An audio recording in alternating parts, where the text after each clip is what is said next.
Meus irmãos, uma boa noite, a graça e a paz do Senhor Jesus, amém?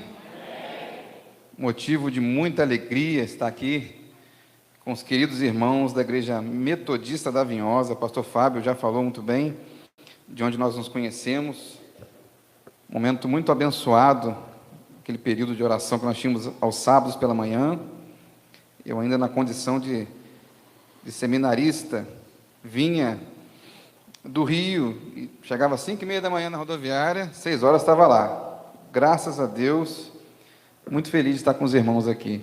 Eu peço que você fique de pé, por favor, e abra sua Bíblia, no livro de Neemias. Neemias, no capítulo 8, nós leremos do primeiro versículo ao verso de número 10. Enquanto você acha ou acessa a sua Bíblia, gostaria de apresentar minha esposa Lene, que está aqui. Minha filha Luísa, que já foi para a salinha das crianças, já está em casa. E trago um abraço do pastor presidente da Igreja Batista da Capelinha, lá no bairro da Capelinha, naquela estrada ali que vai para São José de Ubá.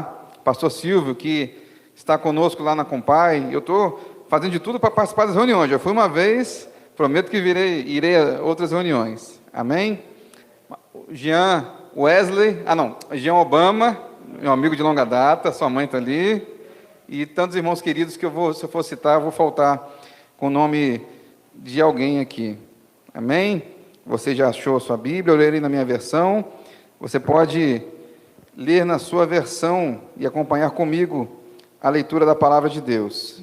O tema da mensagem que eu quero trazer para os irmãos é reavivados pela Palavra. Reavivados pela Palavra. Diz assim, Neemias, no capítulo 8, verso 1. Quando chegou o 7º mês, e os filhos de Israel já estavam orando nas suas cidades, todo o povo se reuniu, como um só homem, na praça, diante do portão das águas. E pediram a Esdras, o escriba, que trouxesse o livro da lei de Moisés, que o Senhor havia ordenado a Israel. Esdras, o sacerdote, trouxe a lei diante da congregação, composta por homens, mulheres e todos os que eram capazes de entender o que ouviam. Era o primeiro dia do 7º mês. Esdras leu o livro em voz alta, diante da praça que fica em frente ao portão das águas, desde o amanhecer até o meio-dia, na presença dos homens, das mulheres e dos que podiam entender. E todo o povo tinha os ouvidos atentos ao livro da lei. Esdras, o escriba, estava num púlpito de madeira que fizeram para aquele fim. Estavam em pé, ao lado dele, à sua direita. Verso 4. Matitias, Sema, Anaías, Urias, Ilquias, Maazéias. E à sua esquerda estavam Pedaías, Misael, Malquias, Razum, Rasbadana, Zacarias e Mesulão. Esdras abriu o livro à vista de todo o povo, porque se encontrava num lugar mais elevado do que todo o povo. Quando abriu o livro, todo o povo se pôs em pé. Esdras louvou o Senhor, o grande Deus, e todo o povo, levantando as mãos, respondeu: Amém, Amém. Inclinaram-se e adoraram o Senhor, com o rosto em terra. E Jesua, Bani, Serebias, Jamim, Acube, Sabetai, Odias, Maazéias, Quelitas, Arias, Josadabes, Anã, Pelaía e os levitas ensinavam a lei ao povo, e o povo permanecia no seu lugar. Eles iam lendo o livro da lei de Deus, claramente, dando explicações de maneira que o povo entendesse o que se lia. Neemias, que era o governador, e Esdras, o sacerdote escriba, e os levitas que ensinavam a todo o povo, disseram a todos: Esse dia é consagrado ao Senhor, nosso Deus, e por isso vocês não devem prantear nem chorar, porque todo o povo chorava, ouvindo as palavras da lei. Então lhes disse: Agora vão, comam e bebam o que tiverem de melhor, e mandem porções aos que não têm nada preparado para si. porque este dia é consagrado ao nosso Senhor.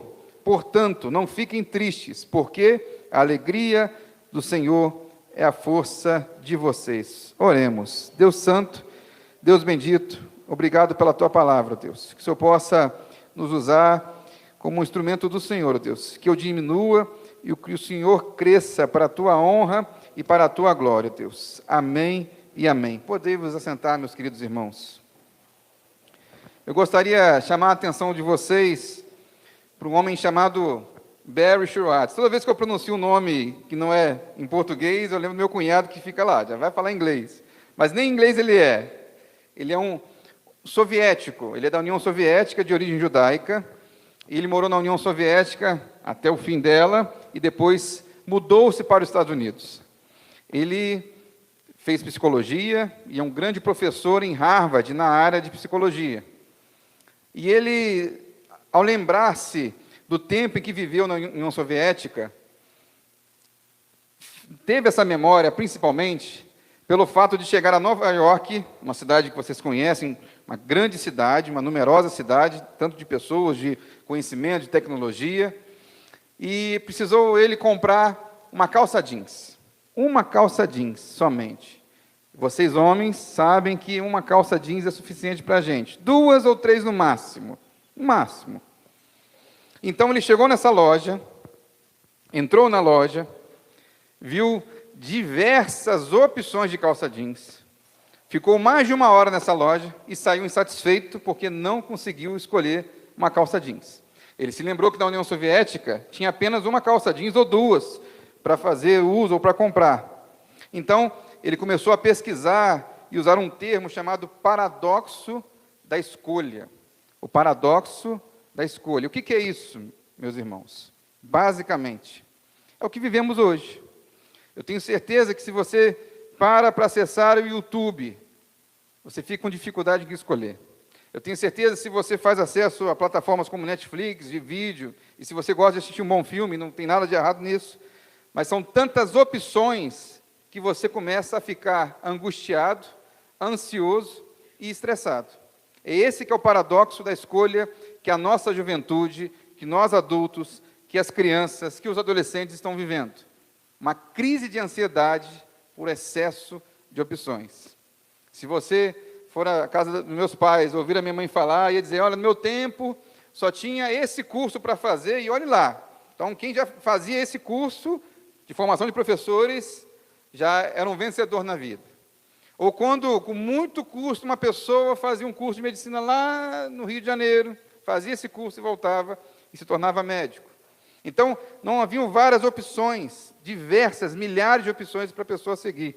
Talvez a pergunta mais complicada que você pode fazer a um jovem hoje é: o que você quer ser? O que você quer estudar? Qual a faculdade seguir? É difícil, meus irmãos. E nesse tempo de constante decisões que nós temos que tomar, nesse tempo de informação, Augusto Cury vai dizer, e ele gera também, ele tem uma teoria chamada síndrome do pensamento acelerado, ele vai dizer que uma criança hoje de 7, 8 anos de idade tem mais informação, mais conhecimento, e às vezes tem até que tomar mais decisão do que um rei no Império Romano. Uma criança hoje tem mais conhecimento sobre o mundo, sobre tudo, por causa do telefone, do tablet e dos recursos da internet, do que um imperador romano nos tempos de Jesus Cristo. Mas esse texto fala sobre reavivamento. E eu gostaria de falar um pouco sobre alguns reavivamentos na história, a começar pelos irmãos metodistas, a começar por John Wesley, Carlos Wesley e o Clube Santo.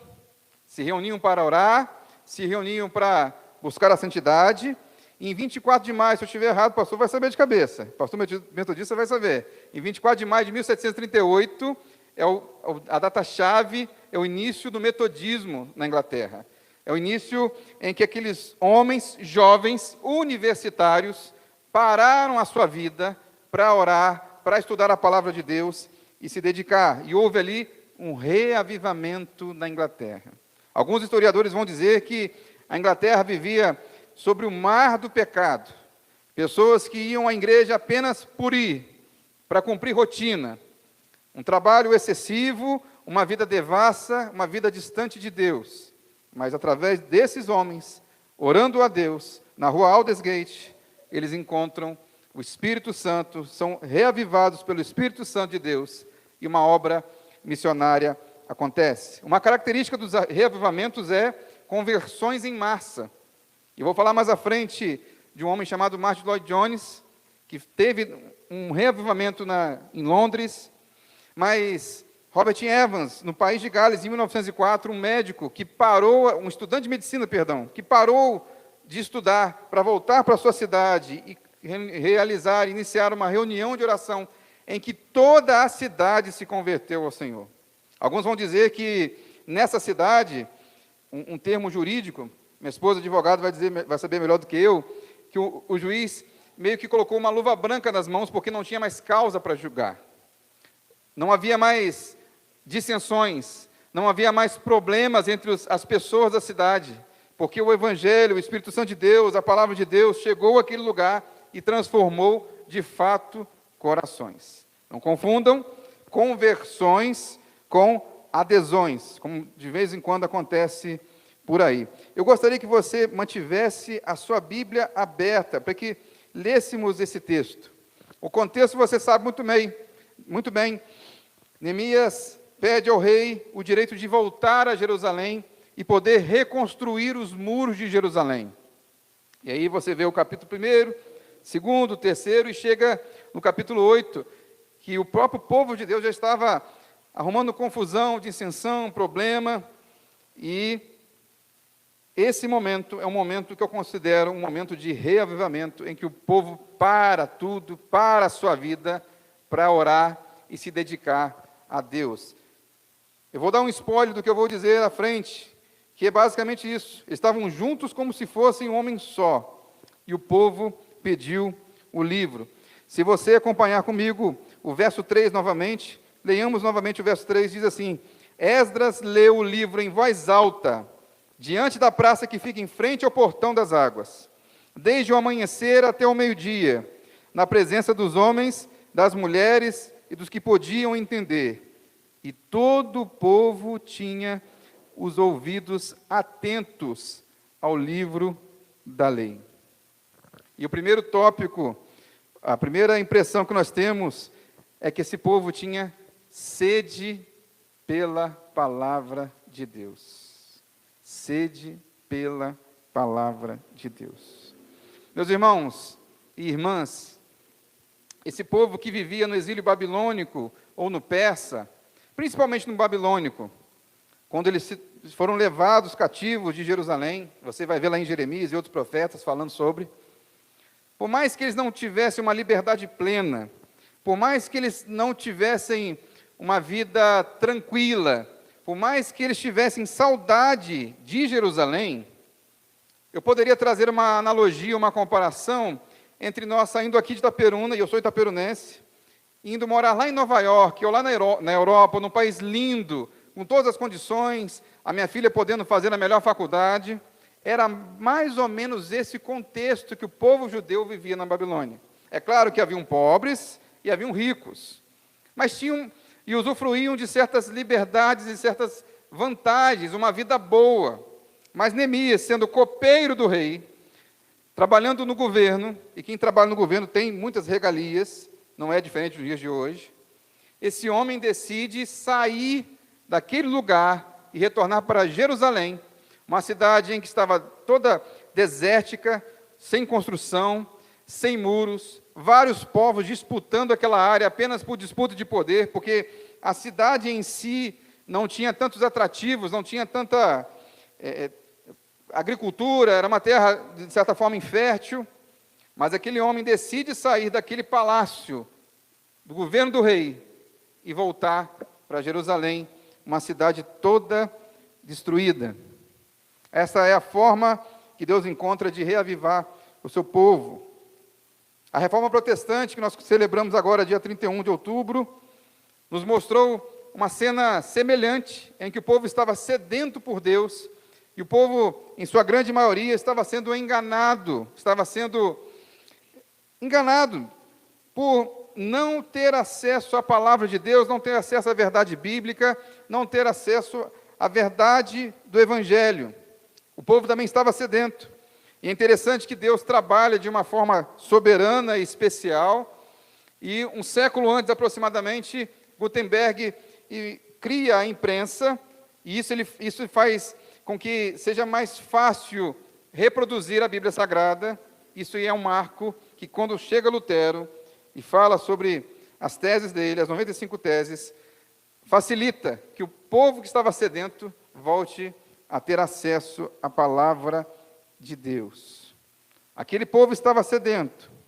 E eu tenho certeza, meus irmãos, que hoje nós, enquanto igreja do Senhor Jesus, nós estamos sedentos pela palavra de Deus. Não pela pregação do pastor, porque eu tenho certeza que ele prega a palavra de Deus todo domingo aqui. Mas o povo, de uma forma individual, que está com essas distrações, desse monte de escolha, de um monte de informação, um monte de distração, e às vezes passa o final de semana inteiro sem ter um momento de comunhão com Deus. Esse povo está sedento pela palavra de Deus. Esse povo que estava aqui com Neemias estava sedento, mesmo distraído. Mas que nós possamos, então, a voltar e a ter sede pela palavra de Deus, ser sedento pela palavra de Deus, viver uma vida que busca servir a Deus através da sua palavra. Que possamos sair nessa noite com esse desejo. Mas se você acompanhar comigo, no verso de número 5, vai dizer que Esdras abriu o livro todo à vista de todo o povo, porque se encontrava num lugar mais elevado que todo o povo. Quando abriu o livro, todo o povo se pôs em pé. Todo o povo se pôs em pé. E aqui nós entendemos a reverência pela palavra de Deus. Muitos de nós temos perdido a reverência. E a reverência não tem a ver da forma que você trata o livro, trata o papel. Reverência tem a ver da forma que você utiliza a palavra de Deus, seja na leitura, seja na sua vida com Deus. Seja na atenção, nos momentos de pregação, em diversos momentos, quando nós deixamos de lado a palavra de Deus. Eu me lembro de um pastor da Escócia, que esteve à frente de uma igreja durante 30 anos. 30 anos. E esse pastor pregava a palavra de Deus, e o povo ficou meio acostumado com ele, às vezes ele repetia sermão, e aí o povo ficou meio cansado, começou a dormir de vez em quando na hora da pregação, e aquele pastor ficou um pouco desanimado, já estava no final do seu ministério, e havia uma frequência entre poucas e nenhuma gente no culto. Eis que surge um homem, senta no meio da igreja, e durante as pregações do pastor, ele começa a anotar tudo, começa a anotar. E o pastor fica motivado. Passou um domingo, ele pregou, viu aquele homem, domingo seguinte ele volta, aquele homem está anotando de novo, no outro domingo ele chega e está anotando de novo, e aquele pastor ficou feliz da vida, alegre, contente, começou a revisitar os seus sermões, começou a preparar os seus sermões, com aquela vitalidade de quando era jovem. E aí um dia ele tomou coragem e foi dizer para o irmão e perguntar, e agradecer àquele homem que sempre anotava os sermões. Aí ele foi até aquele irmão e disse, olha, muito obrigado porque você anota estes sermões.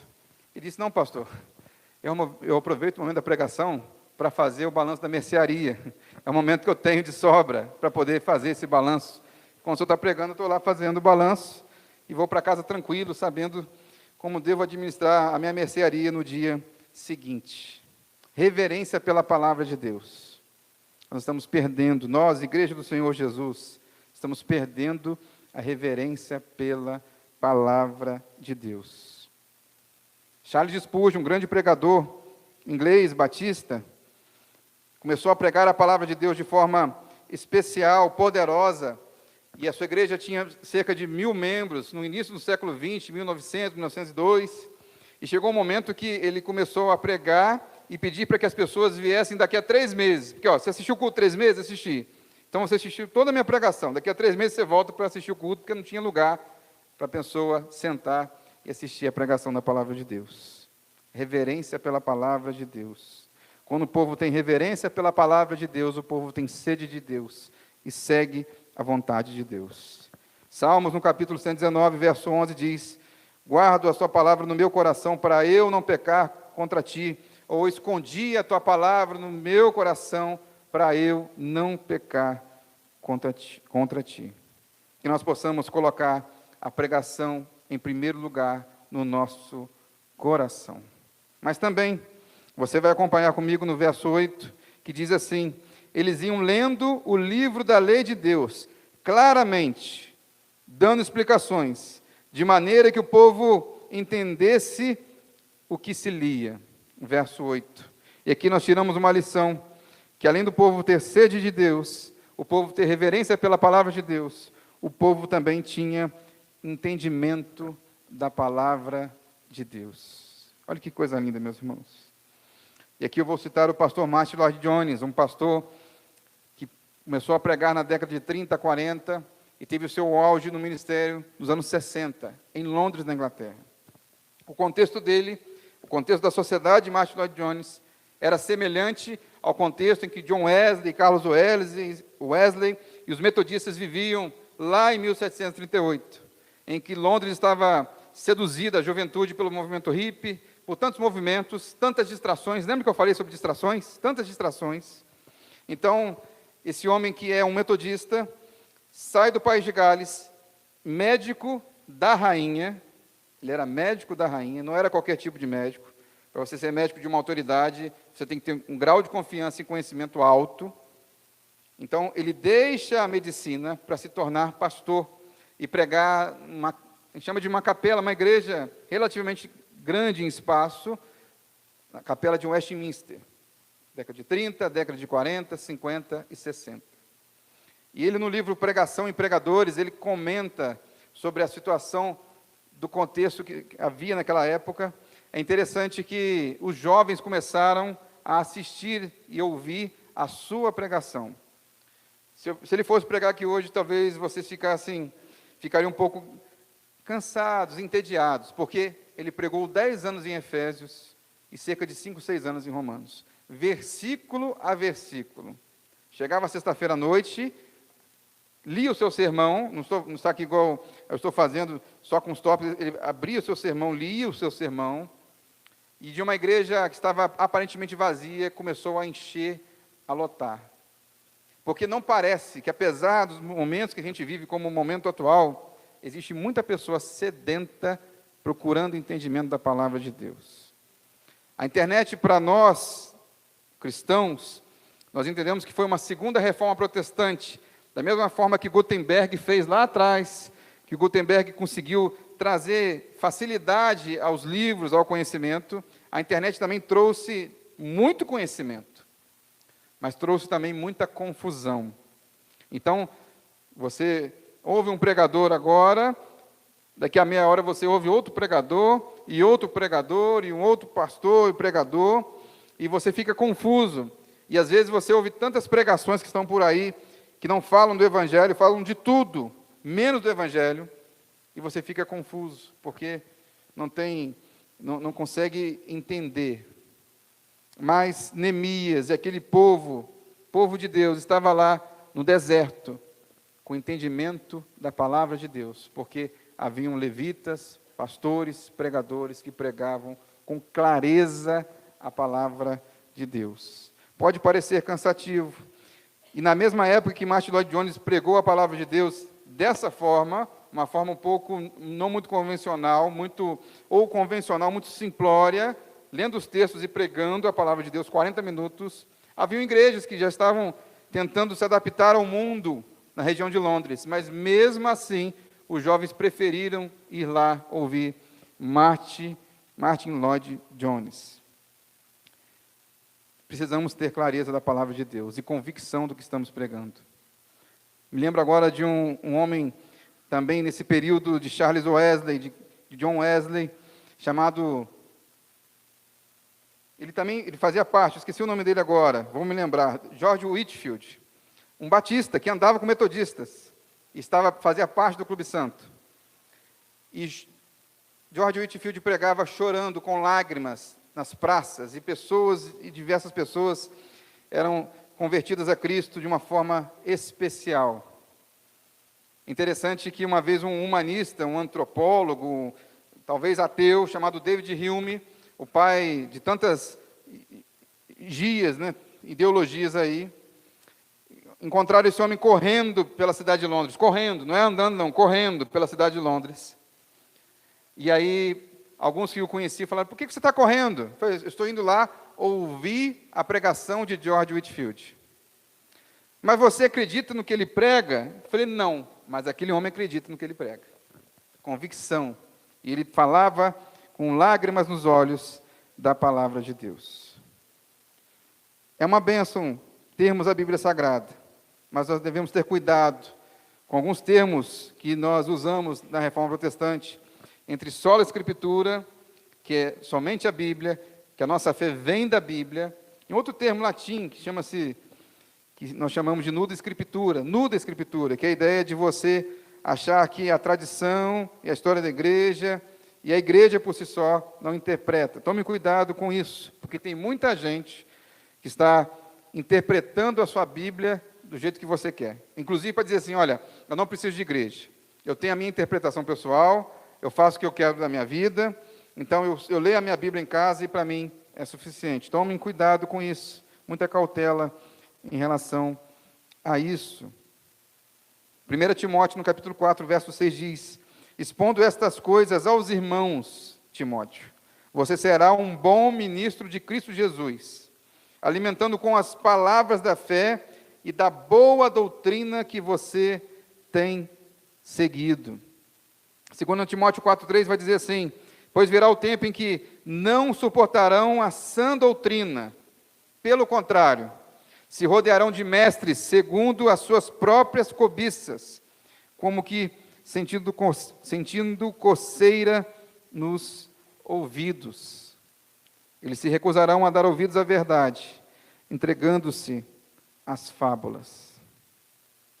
Que Deus possa nos dar um verdadeiro entendimento da sua palavra. Porque, irmãos, nós estamos vivendo tempos difíceis, não diferente daqueles tempos em que há muita confusão, é muita gente tentando mascarar o Evangelho, tentando adequar o Evangelho à igreja do Senhor Jesus, ou melhor, tentando adequar a igreja do Senhor Jesus à sua forma de pensar, ou que o mundo lá fora quer que nós vivamos ou pensemos. Tem muita gente que olha para lá, para o mundo lá fora, e quer trazer pessoas simplesmente resolvendo os problemas dessas pessoas, seja de ordem financeira, seja de ordem de saúde mental, e nós entendemos que tem pessoas que passam problemas de saúde mental, mas devemos pregar o Evangelho do Senhor Jesus Cristo com clareza e com firmeza, sem nos desviarmos para a direita e para a esquerda. Que a palavra de Deus seja ensinada de forma correta. Mas você pode ver comigo a mudança que foi provocada pela palavra de Deus. E você vai, no final do texto, no verso 8 e no verso 9, que diz assim, este dia, parte B, este dia é consagrado ao Senhor nosso Deus. Por isso vocês não devem prantear nem chorar, porque todo o povo chorava ouvindo as palavras da lei. Todo o povo chorava ouvindo as palavras da lei. Então a palavra de Deus, ela traz mudança. Mudança provocada pela palavra. Sede pela palavra, entendimento da palavra, reverência pela palavra, trará mudança na minha e na sua vida. Nós não podemos achar que quando recebemos o Evangelho do nosso Senhor Jesus Cristo, nós vamos viver da mesma maneira em que vivíamos. Por mais moralmente corretos, por boas pessoas que nós sejamos lá fora, o Evangelho transformará o nosso coração e haverá mudança. Se você chega num lugar em que diz que você não precisa mudar para seguir a Jesus, nada, tem algo de errado algo muito errado com aquele lugar que você vai. Porque o Evangelho traz mudança. A palavra de Deus traz mudança em nossas vidas. Eu quero trazer 2 exemplos aqui, e já estou chegando ao final. Um deles é Agostinho de Hipona, um homem que viveu entre 340 e 430 depois de Cristo. Um homem que vivia uma vida devassa, de promiscuidade, longe de Deus, afastado de Deus. E ele sendo evangelizado por Ambrósio, um outro pai da igreja, um pastor da igreja de Milão. Esse homem, um certo dia, ele tinha um costume de roubar peras na casa do vizinho. Olha que interessante. Tinha peras na sua casa, e ele disse que por causa do seu desejo pecaminoso, ele preferia roubar peras do vizinho. Eu já fiz isso, meus irmãos, na minha infância. Eu tinha 4 pés de manga lá em casa, mas eu gostava da manga do vizinho. Confesso a vocês também que eu fazia isso. Mas Agostinho, nos seus relatos, nos seus escritos, ele diz que era inclinação para o mal que ele tinha, o pecado, e ele é o grande sistematizador do pecado original, que nós cremos até hoje. Ele diz que, ao ter uma porção de Romanos, ele pega aquele texto e ouve uma voz dizendo como se fosse de um vizinho, e dizendo assim, olha, toma e lê, ou seja, toma o texto e leia o texto, e ele é transformado, convertido pelo Evangelho do nosso Senhor Jesus Cristo. Há uma história, que eu não sei se é lenda ou se é verdade, que Agostinho está andando pelas ruas de Hipona, na África, e uma mulher de programa, uma prostituta, começa a chamar Agostinho, Agostinho. E ele finge que não está ouvindo e sai correndo. E ele diz assim, não é você, Agostinho, não é mais aquele Agostinho, não, agora é outro Agostinho. Eu mudei de vida. É a mudança provocada pelo poder do Evangelho. Outro testemunho mais interessante que eu revisitei essa semana no Instagram, que eu já tinha ouvido e lido de um pastor chamado Augusto Nicodemos, um pastor preteriano muito conhecido hoje na internet. Ele é um homem de Deus, mas na sua juventude e no início da sua fase adulta, podemos assim dizer, ele se afastou dos caminhos do Senhor. Então, no seu desejo pecaminoso, nas suas intenções pecaminosas, é o relato dele, ele disse que chegou a assaltar um posto de gasolina para adquirir dinheiro, para ganhar dinheiro. E outros crimes que ele cometeu, como sair de alguns lugares e deixar de pagar, por exemplo. Ele disse que lá em Recife tinha um lugar que você poderia, tipo um fast food, que você, do carro você recebia comida, um alimento lá, e aí ele pedia o alimento, na hora de pagar ele saía e não pagava.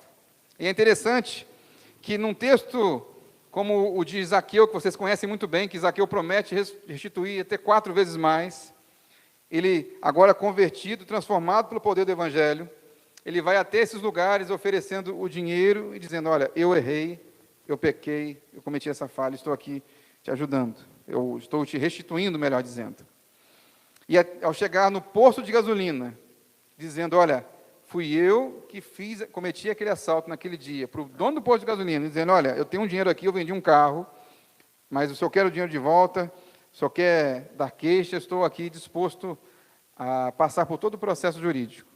E aquele homem pegou parte do dinheiro, ou pegou o dinheiro, e falou que estava tudo bem, estava tudo certo. Essa é a mudança provocada pelo Evangelho. Essa é a mudança que o Espírito Santo, junto à palavra de Deus, faz no meu e no seu coração. É essa mudança que nós devemos ter quando falamos de avivamento, quando falamos de Bíblia Sagrada, quando falamos de servir a Deus. Não é buscar uma falsa santidade, é buscar se humilhar perante a Deus e a palavra dele dizer, Senhor, eis-me aqui, me mude, me transforme de acordo com a tua palavra. Salmo 119, 50 diz, o que me consola na minha angústia é que a tua palavra me vivifica. O que me consola na minha angústia é isto, que a tua palavra me vivifica. Eu quero encerrar, meus irmãos, contando mais uma história sobre um momento horrível da história da humanidade, que foi a Segunda Guerra Mundial. Você sabe muito bem do nazismo, você sabe do que o nazismo fez, matar judeus. E, além disso, o que talvez nós vemos mais na mídia é a questão do que foi feito com os judeus. Mas Hitler, ele se apossou da igreja luterana ou da igreja alemã e disse que ele era o líder da igreja alemã. E, ao fazer isso, ele deixa de lado todas as instruções deixa de lado a voz dos bispos da igreja luterana, e ele começa a alterar a teologia da igreja luterana naquela época. Muitos pastores acuados, com medo, começam a seguir essas visões, entre elas dizendo que Jesus não era judeu, porque Jesus era filho de um soldado romano. Diversas teologias horrendas, nojentas, que aquele homem fez para poder chancelar o seu domínio sobre a igreja e sobre o povo alemão. Aqui cabe uma nota de rodapé, meus irmãos. Tomemos muito cuidado quando alguém se diz o homem que vai mudar a igreja, que vai salvar a igreja, que vai fazer a igreja andar segundo a sua forma, com interesses políticos. Muito cuidado com isso. Mas alguns pastores não concordaram, porque viram que essa teologia não tinha nada de bíblica, nada de correto nessa teologia, nessa visão. E alguns homens criaram uma igreja chamada Igreja Confessante, uma igreja que teve oposição total ao que Hitler e aqueles homens tentaram trazer ao povo alemão. E ao criar essa igreja confessante, eles fazem uma declaração chamada Declaração de Barmen. E nessa declaração, eles dizem que Jesus, e somente Jesus, é o único líder da sua igreja. Em resumo, Jesus e somente Jesus é o único líder da igreja. O único líder da igreja. Entre esses homens estavam Dietrich Bonhoeffer, Calbart e muitos homens. Inclusive, Dietrich Bonhoeffer morreu nos campos de concentração dias antes do final da Segunda Guerra. E aí Calbart ele fala algo que nos chama muita atenção, que ele diz assim, olha, é que no tumulto que fazem certas potências, principados, domínios, os pregadores e os doutores da igreja busquem Deus em outro lugar que não em sua palavra em outro lugar que não em Jesus Cristo em outro lugar que não na Sagrada Escritura. Ou seja, naquela época já tinha muito pregador que estava buscando trazer palavra para o povo fora da palavra de Deus. E que nessa noite nós saímos daqui focados em Jesus e na sua poderosa palavra. Que nós saímos aqui dessa noite fortalecidos pela palavra de Deus, entendendo que o Senhor falou conosco nesta noite, o Senhor, não eu, falou nesta noite, e que nós podemos sair com o coração alegre e tranquilo por servirmos um Deus poderoso e verdadeiro. Eu quero que você, por favor, fique de pé. Eu gostaria de orar por você nesta noite, e orar por essa igreja, orar pela vida pastoral, pelo ministério pastoral, por toda a liderança, e que você saia com essa convicção, que a palavra de Deus é suficiente para nós em nossas vidas, e que Deus possa trazer um reavivamento para nós, seja nessa igreja, seja em Itaperuna, seja no Brasil, um reavivamento de Deus, provocado pelo Espírito Santo, em que pessoas sejam transformadas, convertidas ao verdadeiro Evangelho. Vamos orar?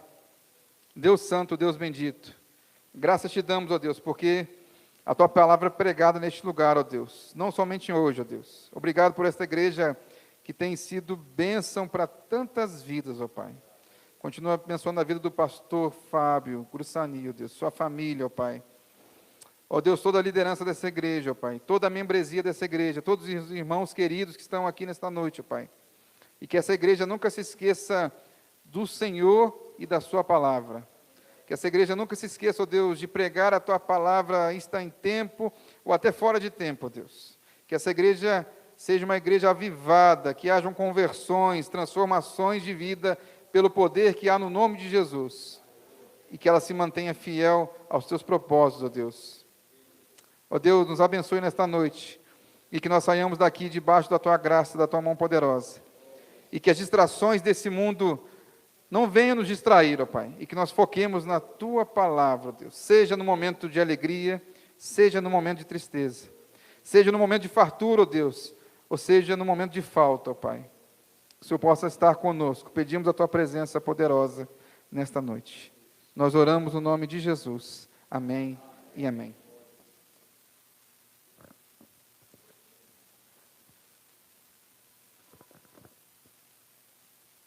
Agradecer ao pastor André, a sua família, né?